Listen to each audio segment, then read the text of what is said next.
we have three more clusters and a lot of examples. Yellow field, young people factor, pressure from young people. I know this. This is something that you are here for. That's something that Nürnberg, Harald explained me that in 70s they opened a big youth center in the center of Nürnberg, just next to the railway station. COM, it was called, Kommunikationscenter.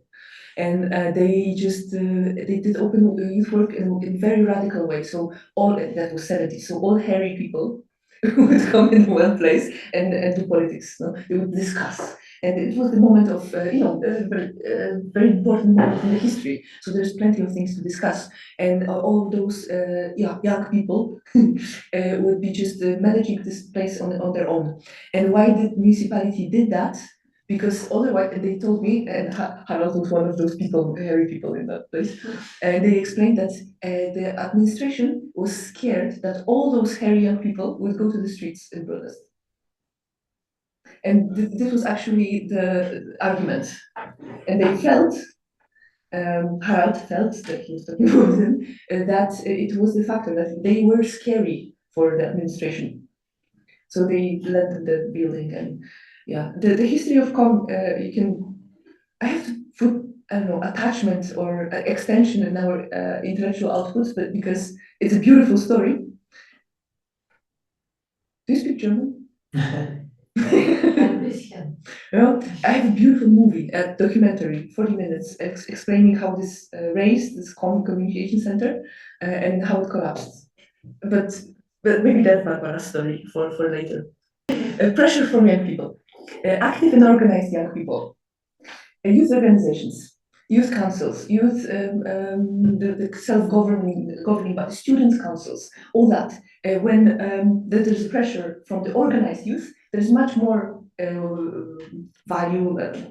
weight of the arguments of the associated youth than unassociated youth that would just go to the streets.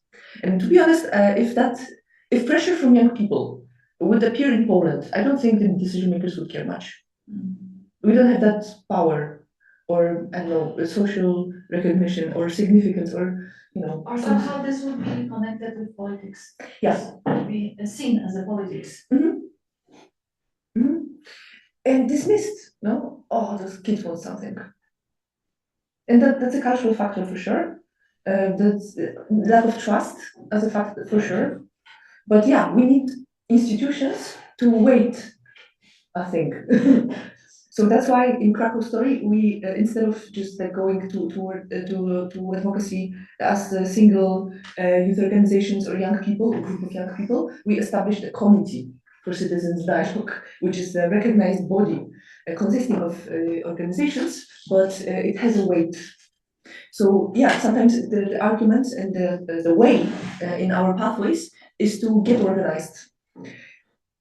I was when I was writing something before on the phone was when you were saying about the pictures about the young people, the example that they went into a field and they prayed, and I was writing, nice action would be just to go in the square in front of the municipality and pray for it center.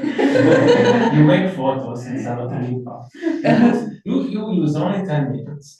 You take a lot of people, young people, and then you go to aperitif after it.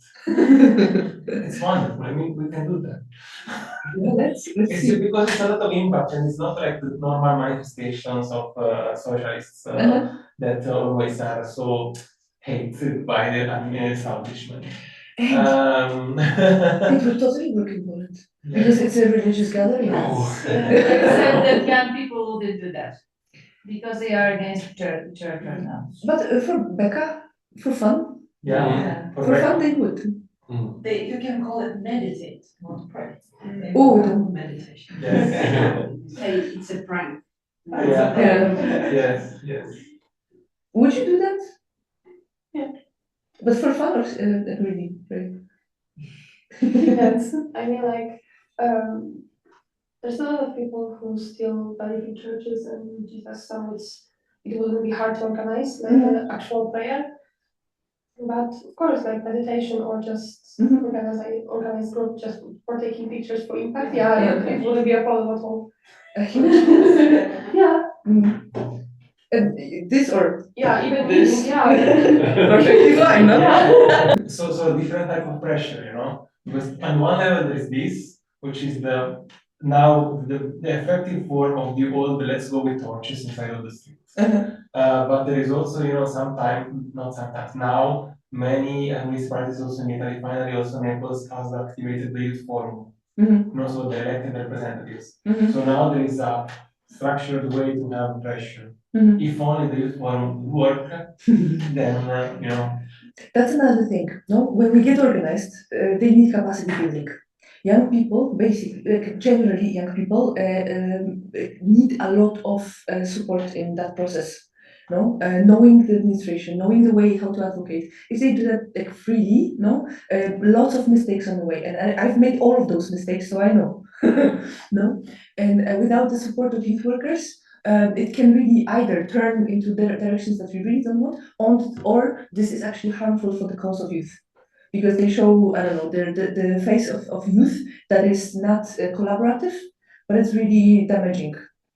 And strong youth participation structures, so youth forum, youth councils in Poland, in Portugal as well, youth councils, no? Sweden youth councils? Yes, we have youth council. We have a medieval thing called youth team. It's something we've used since Viking ages, where people come together, elect representatives, and then speak together about the problems and make decisions. Wow. Yeah, beautiful. Mm. And youth councils in Poland is also a new invention. It's a couple of years. It's not Viking age, but It's 10 years. 10 years. I'm starting to think, that for all this stuff, from where we come from, Italians, like there should be step one, became a Viking. Strong youth participation structures. Then green. We know data. We either have young people speaking for themselves, or we know things about them, like research, like evident social problems that we detected. It's there, and we have data on it. Without data or strong pressure and so on, like noticing needs, basic rights arguments is not appealing. That's self-evident, no? And also in Krakow, we did that, starting from, instead of, we had strong youth participation structures, let's say, we had pressure, we had organized youth organizations, and instead of just like formulating what we visioned as good youth policy for Krakow, we started to do the social research. So the municipality did one, we did hackathons, and we also added to the, but that's a story that we'll tell you later, added to the research so that young adults would be represented there. And this, we had the basis, we had data to build upon. And the last cluster, pretty vague cluster, a society, tradition, culture, no, a rights-based approach towards young people. So this imagination that the young people are not half humans who will become humans when they turn 18 and start paying taxes and, but this is full humans with full rights right now where they are young. And that's a new concept in many countries. And but if it's understood, if it's there, if society understands it's this way, it's a beautiful boosting factor. If it's not, we have to work with evidences, structures, frameworks. I don't know, maybe also some corrective policies from the EU. I don't know. No? We need other things. Tradition of youth work. That was fascinating to discover that Sweden doesn't regulate obligation of the states to build youth centers or to have youth centers. It's just happening because it's the way of Vikings. No, it's just there for a century, and there's no law on it. There's no also definitions, similar structures to monitor effectiveness of these centers. It's just happening, and every single municipality does that. There's almost 300 youth centers in all across Sweden, and the youth youth departments take care themselves and collaborate, I don't know, naturally, culturally, with each other to do that in a very similar way, and it's based on tradition. It also probably depends how you count. You probably have way more than 300 if you calculate all the like after schools and so on. But one of the things that I really realized while discussing with those representing the other countries is also just the importance of not being able to be outside. It is half of the year it is very dark and cold, and therefore you have to have spaces. Well, at least that's how they start But Sweden. in They have Poland, some it's spaces. dark too and cold. Exactly the same conditions, no, exactly the same like, physical conditions. Portugal or Spain or Italy, but not for Poland. Yeah, but what is different? I think culture. We don't consider young people as a rights holder. I would also say where they considered right holder in Sweden when this started, because I was there and they told me also it also started because industrialization of Sweden. And so it was also a most unhelp for the parents and grandparents. When I asked that in Germany, I asked what was first, young people wanting to meet the pressure from them or the structure ready-made for them and investment and money. They said, of course, structures. No, it was not no questionable. No, and this comes from also the considering young people as rightfuls, but also the evident social problem to not let Nazism happen again. But what I wanted to say to specify is not that I want to say that right-based approach is not the good one. It's No, just I am not that saying that. all the needs are good approaches for advocacy. Yeah. And right-based approach is one. Don't fool yourself in thinking that people do something only because you have a right. Yes, it took us a lot of time to regulate human rights. Just one thing, I don't know if there is like a clear structure of the youth organization and something like maybe there are all these preconditions, but maybe what we said before, like the organization doesn't have the competence to manage. Mhm. Yeah. Person. Okay, I don't know if this goes anywhere. We have it somewhere here. I think that the youth organizations have capacities and support. So yeah, I don't know if it's something that is also a very important precondition, like training also youth worker to manage. As I said, there are so many things also before or when you start to establish a youth center. Maybe you have all these conditions, but the organization is not ready to manage. And I notice these things that happens often. That maybe they start to have a youth center, but they don't know what to do with it. So yeah. And just a small one. I think it's very interesting because this is about establishing youth centers, but almost everything is about the structure and the adults in the picture, right? So technically, it's just the right side, like pressure from the young people or research on the young people.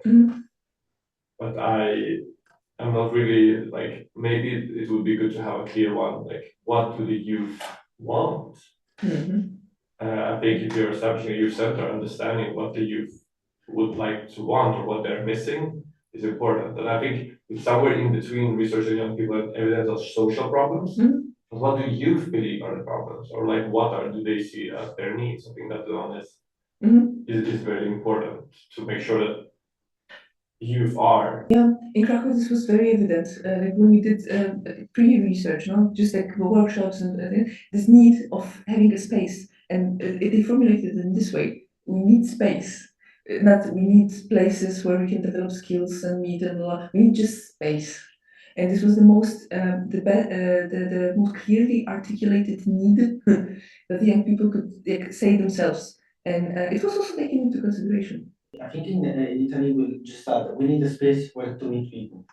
And and I find it fascinating that this was not dismissed because this need of space. What does this mean? What do you want? No?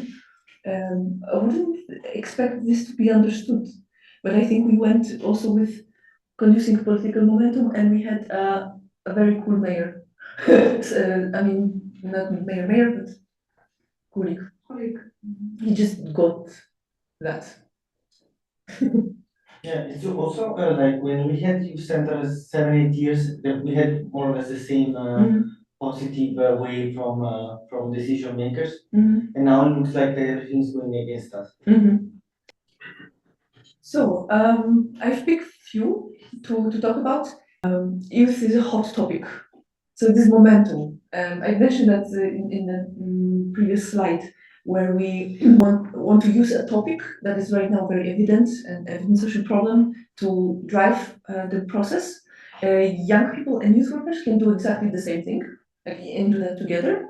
And decision makers would do this. Like, the recommendation for the youth centers would be secure sustainability of it. Like, you have right now a good moment. The decision makers and are very sensitive about it.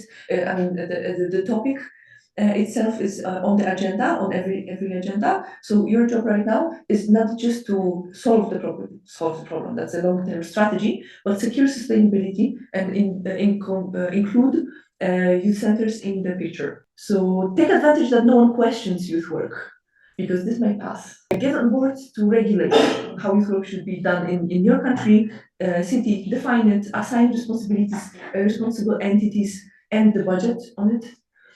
Secure it not only in the policy document, but the highest possible legislation level. That's the recommendation for sure for the countries like Poland or Italy, that this momentum can really pass very fast. So securing that somehow, and how else than in law regulation, it would be the way. That's the story that can be set as an inspiration, even though it's not yet done story. It's just happening. It's just started. We have started a movement in Poland to regulate youth work on the national level, to change the law, basically, to have a definition of what is youth work and how to implement it in different fields. And of course, before we get there, we need a lot of different factors like education for youth workers and so on and so forth. And in 1.5 weeks, we have a conference in Warsaw with ministries and decision makers to convince them that this is worth to regulate. No? But that movement is the example of how we can do it. It's a huge undertaking. It consumes a lot of resources, human mostly, but it can be the way. No, aligning and advocating as the in cross-sectoral body. We, for example, the support of the children's rights ombudsperson, and that she's a great person to be our ally. Also one of the Ministry for Civil Society, and one of the public institutions that is distributing grants for youth work, so National Freedom Institute it's called. And the guy that is right now the director is our colleague from the Youth Council of Poland that we started 10 years ago. So he's the right person in there. And we use the moment that they are right now in their positions and merging in all and just like charging. Then use the moment how young people can do that. Young people, youth workers. Take advantage of the support your cause has among decision makers and get them to secure it for the future generations. So simply help them to do that. No, so this is one way for all of the three sectors, but they have to work together.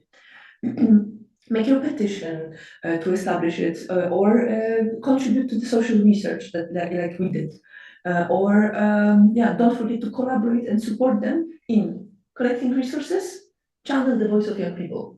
That's super important, the role of young people and youth workers, to secure that the process has young people on board. And not only the young people that are on board, but they represent all young people. So to secure the interests and rights of every single individual, it would be their rights. Because there, it's very easy to forget. It's very easy to just go with the mainstream or majority, because that's how politics works, no? Majority. And your and our work is to secure full representation. And making a positive image of youth work and promoting its results. We need PR. And example of that, very beautiful one, in Lublin. Organizations, youth organizations, that was beautiful. Those were youth organizations and young people who invested in it. They made a petition for the decision makers to apply for the European Youth Capital. That Lublin will be European Youth Capital. And that's not a reward. That's a commitment, this title. You know the title? European Youth Capital in general. Like, Yeah, what's that? this is something that was started from the European Youth Forum from Brussels. Yeah. Actually, also met the guy who is managing the event. I don't know if you were. Yeah, we corresponded. He was with me, Dublin with me, so we talk a lot about this. It was, I think it started like 10 years ago. I don't remember which town. I think it was in Italian town, maybe Torino. And after that, for like 10 years, the European Youth Forum select the European Youth Capital in the next 3 years. So like last year was Dublin, this year, I don't remember, this year is Lviv, and next year will be Tromsø in Norway. And I think after Tromsø, we still don't know.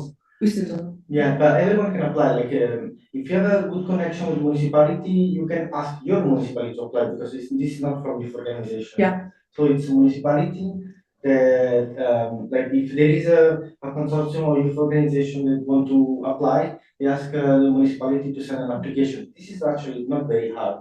I think everyone can apply easily, but at least you need to just justify like why you want to help. And the impact it was incredible because in Lublin, for example, what we noticed is that after the European Youth Capital, they start to have youth spaces everywhere, like a very big connection. They start to have a lot of fundings, and Exactly. and now all youth people knows about this because Now they had they have 8 youth centers. 8 youth center, not just youth, also culture center. Like I saw near to culture centers, and they had like they had 2 years of preparation, but yet they had like concert events, everything for youth in Lublin. And this also attracts a lot of people from abroad, so this is actually a big event. So Yeah, all that can be done without the title, but the title gives the beautiful face of it.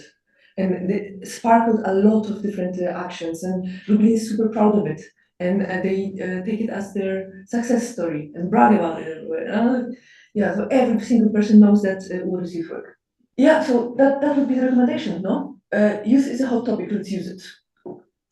We can make it a hot topic, making a capital. Now. actually, one more thing we can add. Last year, we tried to apply for the European Youth Event from the European Parliament. Because last year they gave the chance to bring the European Parliament at local level. We were applying, but then something happened. We didn't apply. Then it was happening for Lee, but this also happened in Berlin, like in 5 different towns. This was actually a big thing. You know, like I don't know if you ever heard about the European Youth Event. Good recommendation. Not only this, but You're gonna apply now. no, I'm gonna put it into publication. Yeah, because now it's gonna happen in Strasbourg every 2 years, and the next one is 13, 14 of June. I suggest you now to check because you can create a group and you can go for free at the European Parliament, so it's very cool. But next year again, probably there will be again a local European youth event where the town can apply. This can be a very big boost for the town. We were actually trying, we started to talk, but then we didn't manage. But we knew that something like this will impact the town.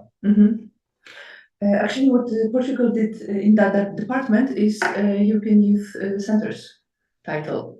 I think this was also serving this purpose, no? Where youth centers can receive a title when they fulfill certain criteria, and this goes along with more possibilities and more recognition for the youth center. That could be also one of the ways. And that's also something that I wanted to propose to Krakow. That is discussed a bit. European Youth Center label. Okay, we brainstorm. Awesome. What to do if there is no law on youth work? Youth work is not regulated. Like find the closest policy area and give the grant for the youth centers. No, if there's no that's. We can work with another sector, oblige with youth work, so that make it happen, or be a pioneer, and that's what Krakow did. No, there was no sector, we've made the sector. Youth worker is a profession. I think we also explored that. So You're the chosen one, no? You just do it now. And recommendation for decision makers, take care of youth workers in a way that they work in good conditions, not that salaries are enough, that they have stability, that they have education opportunities, they have possibilities to develop competences, because this is also the job of youth worker. Your job, our job, is to be better every year. No?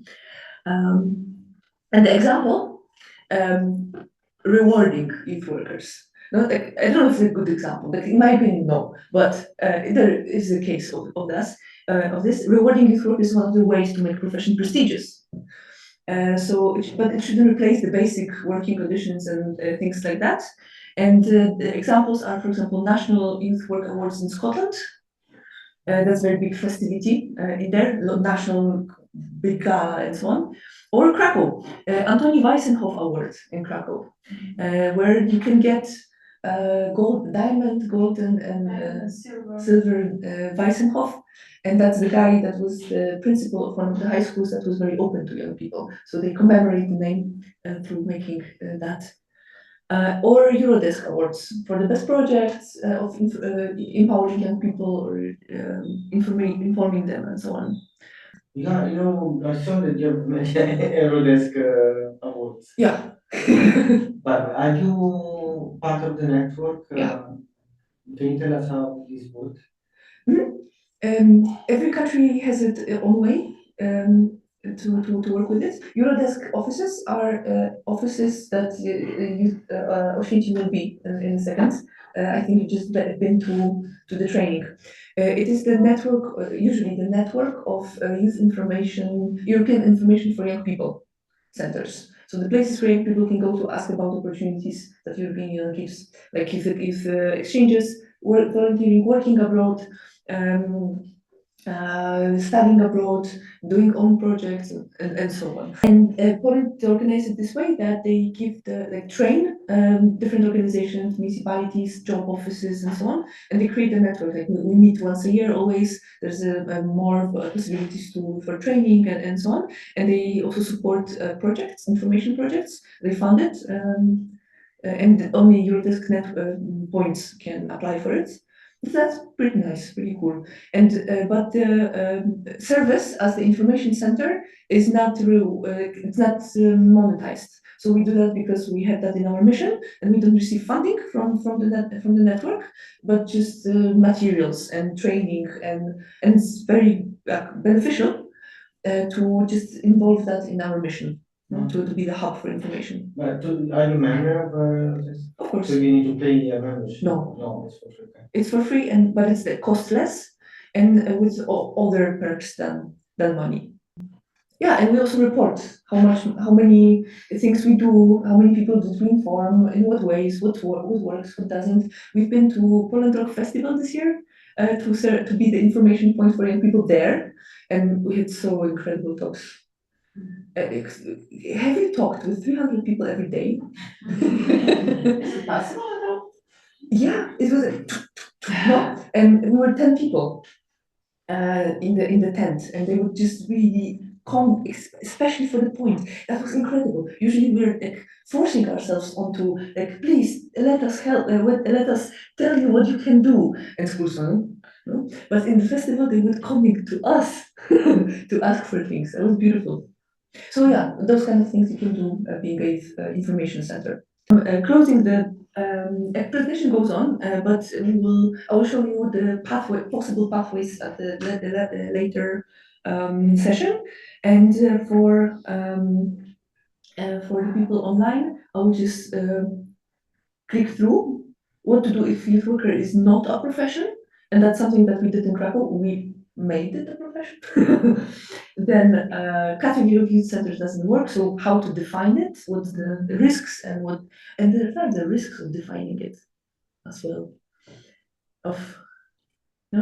City doesn't have enough money to make investments. So the case where we have to fundraise, and possible pathways that I will show you after break. And we're going to build our own pathways that would fit in our countries. So thank you very much for surviving.